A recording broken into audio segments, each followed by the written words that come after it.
Bueno, entonces, Clarita, ¿qué personajes elegiste, reales e imaginarios?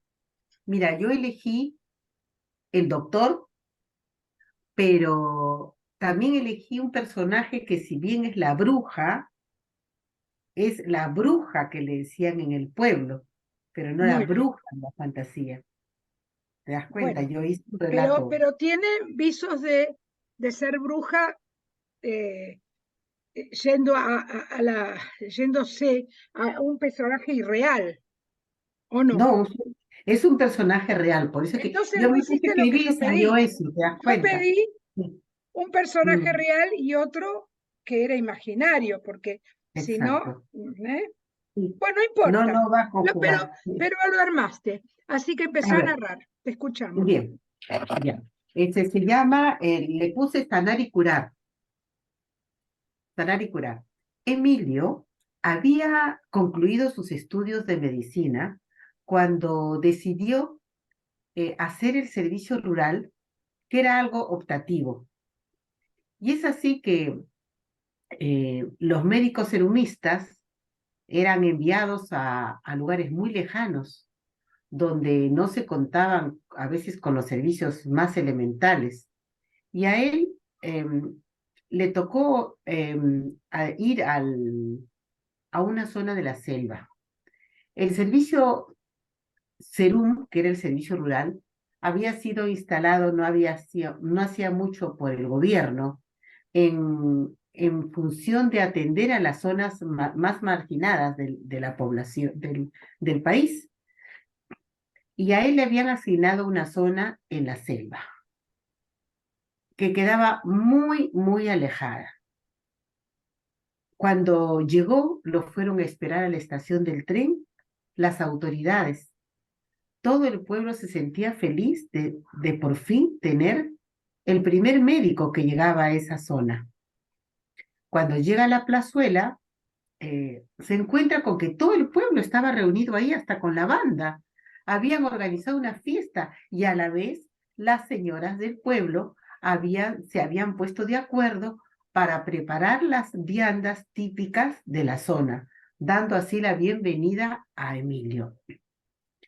El alcalde lo presentó a todos y él se dirigió diciendo al pueblo, diciéndoles que estaba ahí para atender la necesidad de todos ellos, y a todo el que buscara sus servicios estaba ahí él.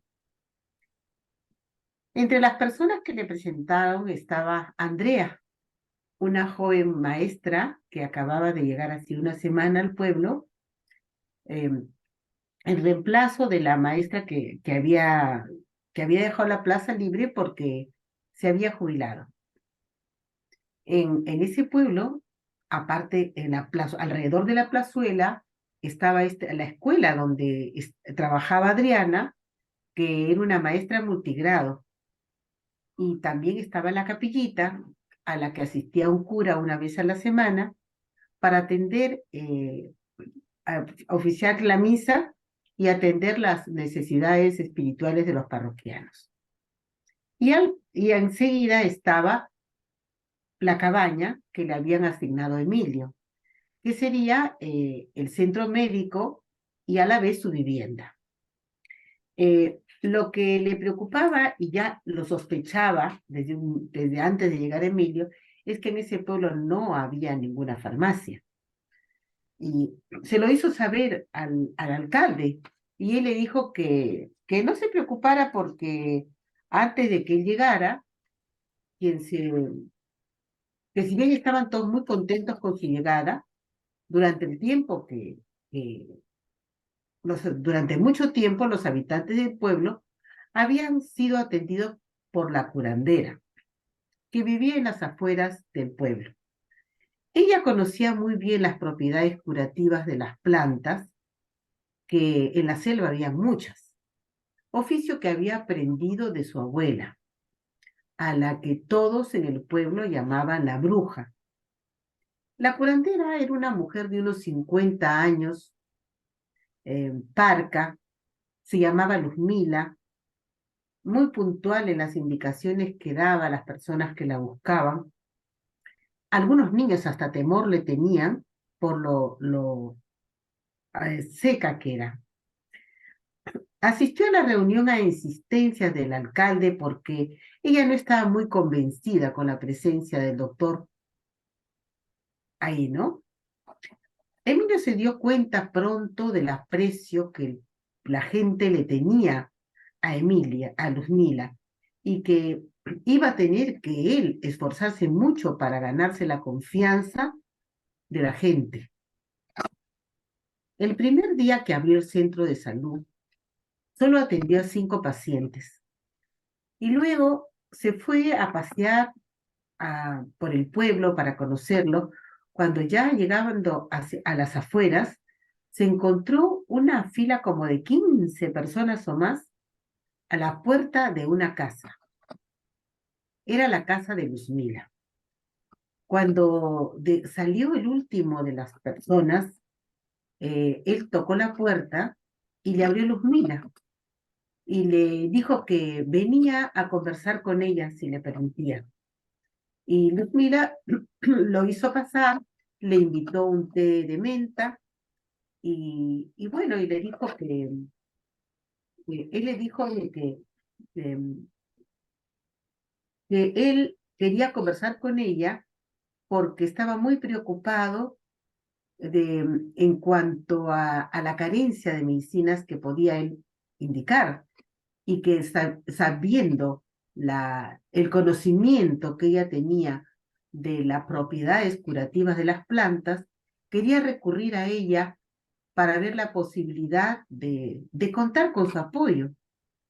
Entonces, ella se sintió halagada en ese sentido y le dijo, mira, yo realmente a veces no me explico qué hace un médico tan joven acá, pero tengo que valorar en usted de que no esté trabajando en una clínica en la ciudad y haya preferido venir acá a hacer un servicio social. Cuente con mi apoyo, le dijo, ¿no? Y le dijo, porque realmente yo tengo que confesarle algo.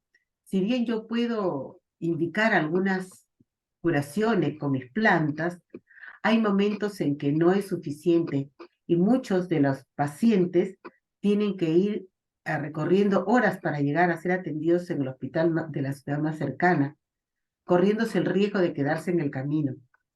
Y lo que tengo que valorar es que usted como médico y profesional tiene instrumental y los conocimientos suficientes para poder hacer ciertas intervenciones que están lejos de mis posibilidades.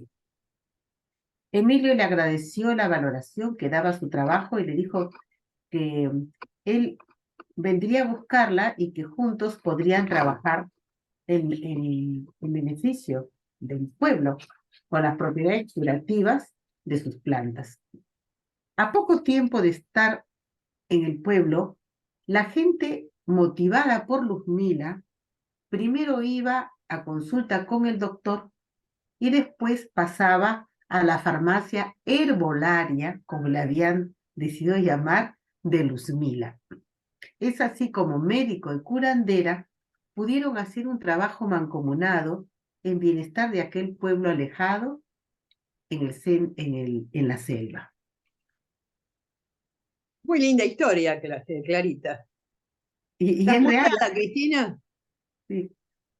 Muy linda la historia, pero no hiciste lo que yo pedí, El trabajo. que era uno real Una y uno fantasía y una imaginario. real. Las dos son reales, aunque sea la Las dos bruja. son reales. Igual trabajó y Igual primero lo trabajó, cuenta. me gusta como lo narraste.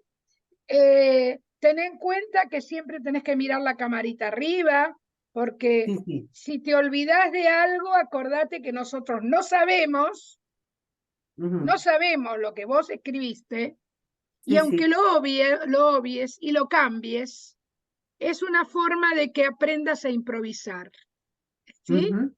No tenés que estar tan apegada al texto. Vos el texto lo haces para tener un hilo conductor, pero ese hilo conductor no tiene que ser tan Exacto. apegado al texto que vos tenés escrito, Si vos lo tenés escrito delante tuyo, tenés ganas de leerlo y no tenés que leerlo.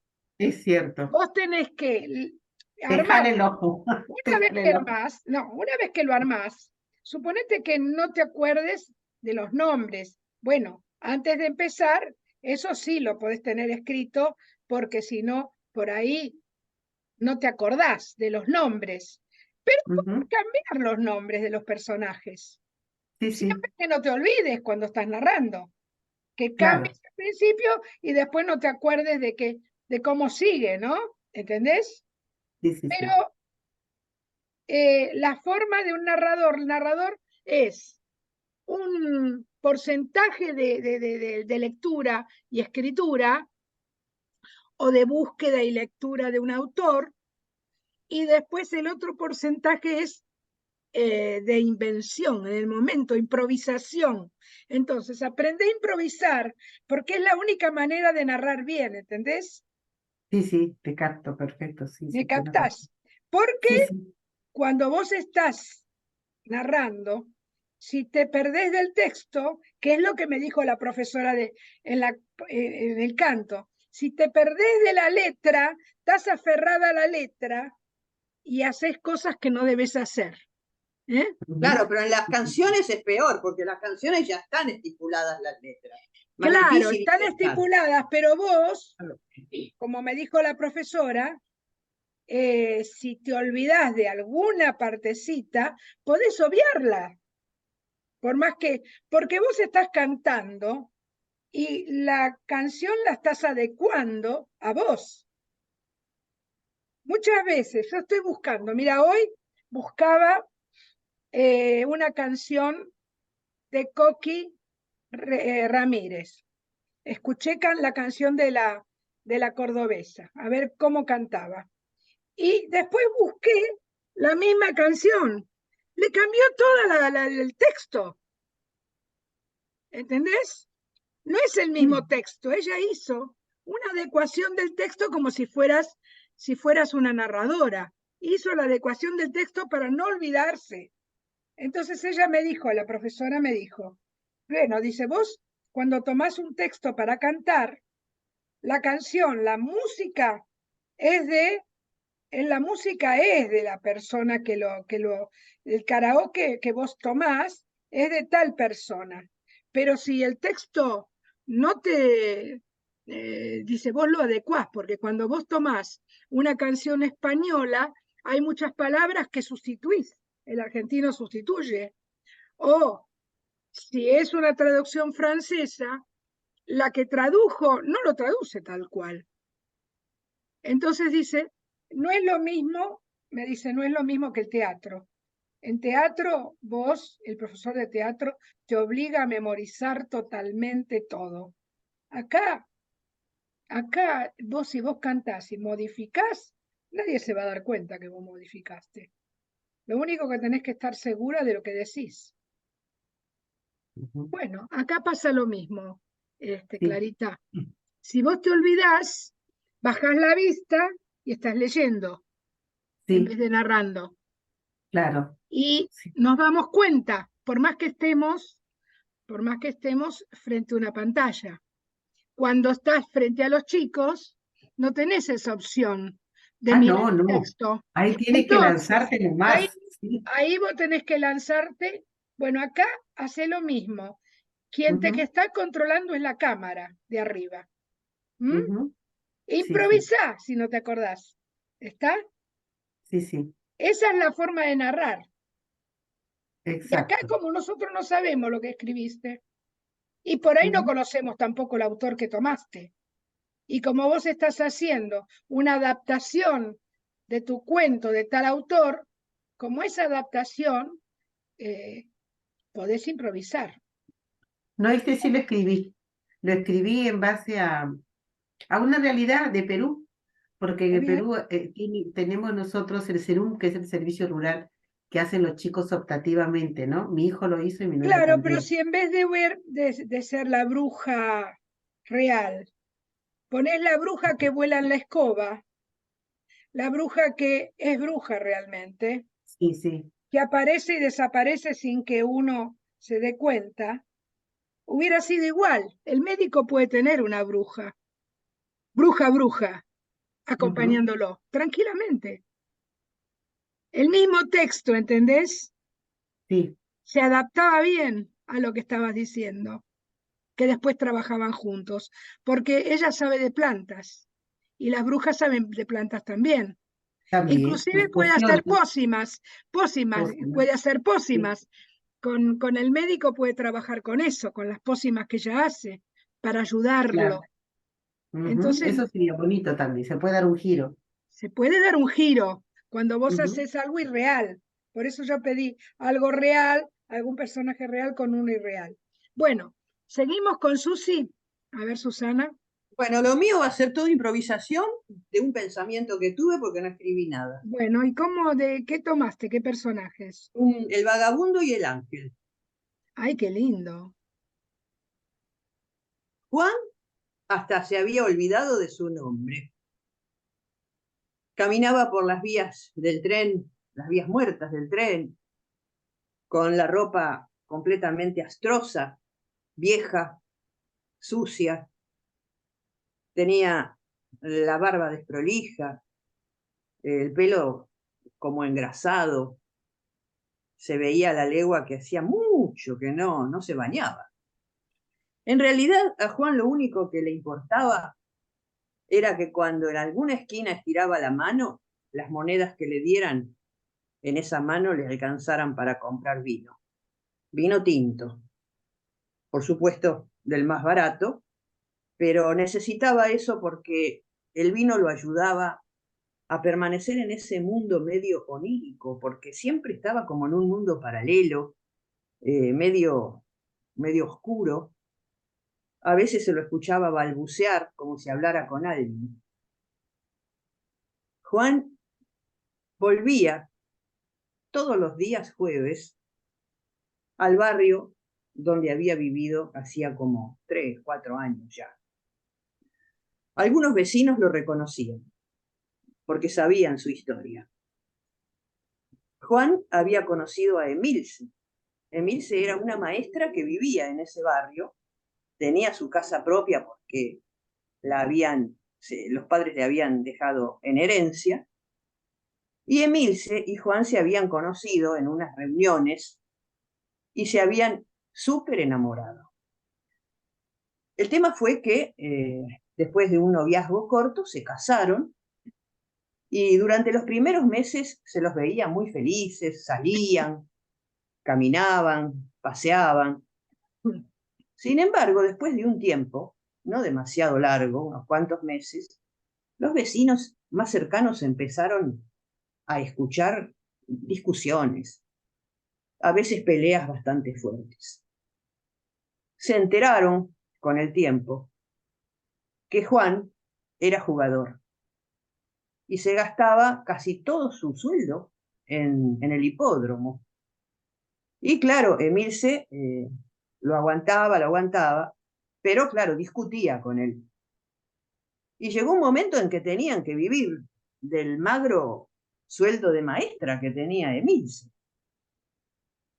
Y Juan le decía siempre que por favor lo entendiera, que era algo más fuerte que él, que lo que más le importaba en la vida era ella, que él la amaba. Pero claro, llegó un momento en que Juan le planteó a Emilce de hipotecar la casa. Bueno, evidentemente con eso ya fue la gota que rebalsó el vaso y Emilce lo que le dijo fue que eso no se lo iba a permitir. Otra discusión tremenda. A la otra noche, cuando vuelve Juan a su casa, encuentra una carta que le había dejado Emilce, en la que le decía que se iba a la casa de su hermana que vivía en Tucumán, porque ya no aguantaba más las situaciones que Juan creaba. Y como ella sabía que Juan no iba a querer irse de la casa, le daba un tiempo para que lo piense y realmente o cambie o se vaya. Bueno, el tema es que Emilce tomó un micro y a la mañana siguiente, cerca del mediodía, Juan sale al trabajo. No se sabe si al trabajo o a dónde, o al hipódromo. Y ve en la primera página de uno de los diarios más importantes que hubo un tremendo accidente. En resumen, se había desbarrancado el micro donde viajaba Emilce y había habido 8 muertos, entre los cuales estaba Emilce. A partir de allí, Juan desapareció un buen tiempo del barrio, hasta que después comenzó a volver y a pedir limosnas en las esquinas. Empezó a desgastarse psíquicamente, a desgastarse físicamente, enflaqueció. Un vecino se acercó una vez para tratar de hablarle, para tratar de ayudarlo, pero se dio cuenta que Juan en realidad lo que hacía era mirar a la nada, tenía extraviada la mirada, como si no estuviera en este mundo. Lo que pasaba era que la culpa lo estaba carcomiendo. Y él, directamente seguía caminando por las calles de noche, de día, hasta que de pronto se dieron cuenta los vecinos que iba muy poco al barrio. Lo que sucedía era que Juan había decidido ir todos los jueves, porque los jueves era el día que se había casado con Emilce. Y todas las noches de los jueves, él iba al cementerio, estaba cerrado obviamente porque era de noche, iba al cementerio, a la puerta del cementerio, se sentaba en la vereda y se apoyaba la espalda en la puerta del cementerio, y ahí, todas las noches, él veía que se le aparecía un ángel. El ángel era precioso, todo blanco, lleno de una luz muy brillante, hermosísimo, con unas alas muy suaves, porque él las había tocado y lo había acariciado. Y el ángel siempre, siempre sonreía, pero lo que más le gustaba a Juan era la mirada, eran los ojos, porque ahí veía reflejada la mirada de Emilce. Bueno, y cuentan que un día lo vieron caminando hacia las vías del tren, hacia las vías muertas del tren, y después nunca, nunca más apareció por el barrio. ¡Qué bonito! Qué bonito que está, Oye, muy bueno excelente, y muy bien Susana, me narrado, muy buen encantó, narrado. me Bueno, la verdad encantó. que me desconozco si ustedes dicen la verdad, chicas, Muy porque bien la verdad que narrado, no te No, no, desconozcas. Bueno, no, muy bien. después escribilo porque está muy bueno. Tienes Ya que lo escribirlo, pensaste, Susana. lo dijiste y ahora te falta escribirlo. Escribilo Tienes que porque es escribirlo. hermoso. Bueno, ahora les Sí, cuento el mío antes de que se corte. Faltan sí. 8 minutos. sí, escríbelo, El por favor, porque está muy vagabundo, lindo. el vagabundo Raúl estaba todas las tardecitas cerca de la plaza. Lo que pasa era que él dormía debajo del ombú porque consideraba que el ombú le daba fuerzas para seguir viviendo.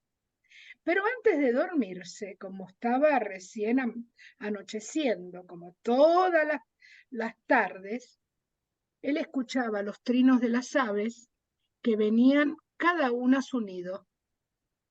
Y también veía que algunos perros se dormían alrededor de él. Y él estaba tan contento hasta que una noche empezó a sentir, "Shh, shh". Se paró y se asomó a ver qué pasaba en el cielo, porque él miraba las estrellas, la luna, y vio una señora vestida de negro montada a una escoba que pasaba volando. Y dijo, señora, señora, se va a caer de la escoba, un humano no puede volar. En ese momento, y aterrizó al lado de él. Se bajó y le dijo, ¿usted me dice que yo estoy loca? ¿Loca? ¿Y usted es más loco que yo? Duerme a la intemperie con el frío que está haciendo. ¿No quiere que yo haga alguna pócima y lo lleve a un lugar seguro para que duerma? Él le dijo que no, que estaba loca, que se vaya. La mujer se fue y él se durmió tranquilo, pensando que él estaría loco y que realmente se le había llegado pronto la hora de la muerte.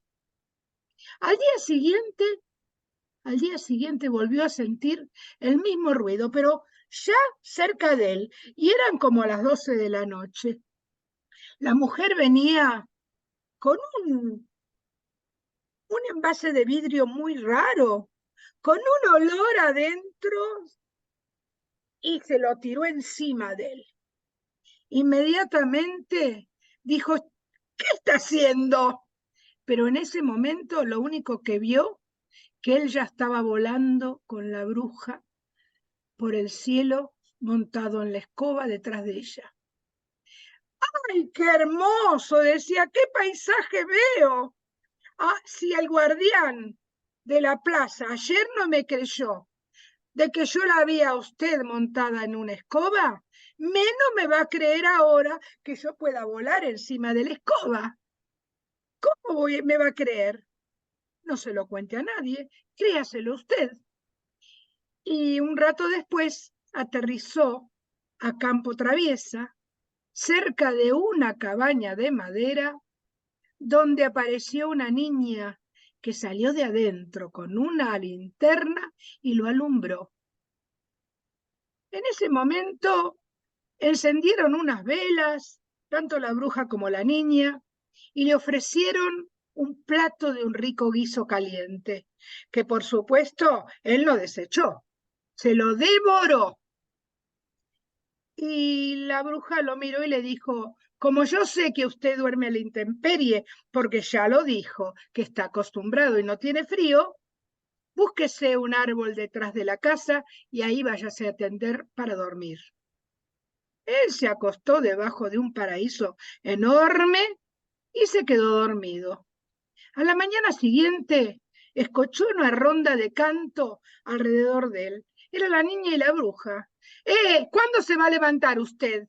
Ya es de día y hemos preparado el desayuno. Venga y siéntese en el patio a tomar su desayuno.